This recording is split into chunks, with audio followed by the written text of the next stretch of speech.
Topology means होता है arrangement. यहाँ तो हम नेटवर्क टोपोलॉजी पढ़ने वाले हैं। इसका मतलब होता है, मतलब हुआ कि हम यहाँ टोपोलॉजी यानी नेटवर्क का हम अरेंजमेंट पढ़ने वाले हैं।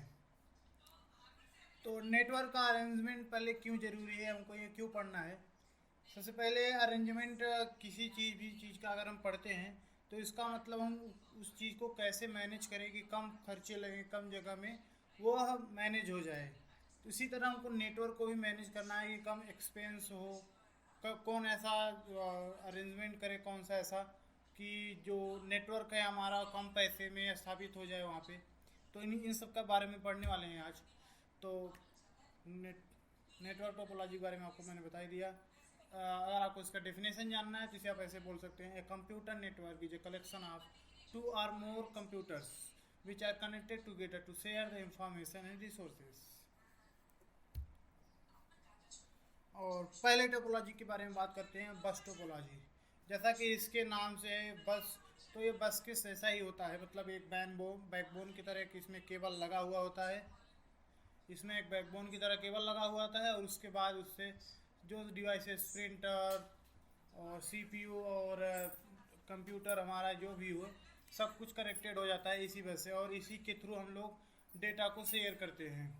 डेटा मीन्स कुछ भी हो सकता है डेटा, जैसे कि कोई फाइल शेयर करनी हो, कोई पीडीएफ शेयर करना हो, तो इसी केबल के थ्रू शेयर होता है। अब इसके एडवांटेज के बारे में पढ़ते हैं। एडवांटेज इसका यह है कि सबसे बड़ा, इसमें जो है कम एक्सपेंस में ही इसको स्थापित किया जा सकता है और इसे कितना भी बढ़ाया जा सकता है, जिससे जैसी ज़रूरत हो वैसे इसे उतना हम इसे बढ़ा भी सकते हैं। और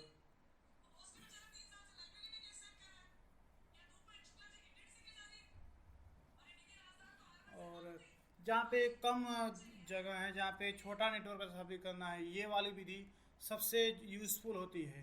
तो ये इसका एडवांटेज हो गया। लेकिन इसके साथ साथ, इसके एडवांटेज के साथ साथ इसका डिसएडवांटेज भी है, जैसे कि इसके बारे में हम बात करने वाले हैं, इसके डिसएडवांटेज के बारे में। जैसे इसमें क्या होता है कि एक बैकबोन की तरह एक तार केबल होता है और उससे सारे डिवाइसेस जुड़े होते हैं। जब ये सारे डिवाइसेस एक ही केबल से जुड़े होते हैं और एक ही केबल में डेटा सेंड कर रहे होते हैं, तो उससे क्या होता है कि नेटवर्क की ट्रैफिक बहुत ज़्यादा बढ़ जाती है। नेटवर्क की ट्रैफिक बहुत ज़्यादा बढ़ जाती है और प्राइवेसी कंसर्न रहता है इसमें कि कौन डेटा किस में चला जाए, मतलब कि ऐसा कोई नियम नहीं रहता है कि इसी में जाएगा, वो सब इसे उससे यूज कर सकते हैं डेटा को। इसमें प्राइवेसी कंसर्न होती है।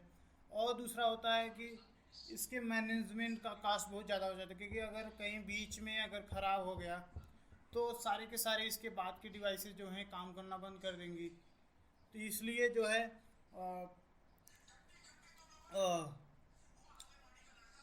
इसलिए इसमें जो कहीं पे अगर नेटवर्क फेल हुआ है तो उसे डिटेक्ट करना भी कठिन होता है। और अगर एक जगह नेटवर्क फेल हो गया तो सारी की सारी डिवाइसेस बंद हो जाती हैं।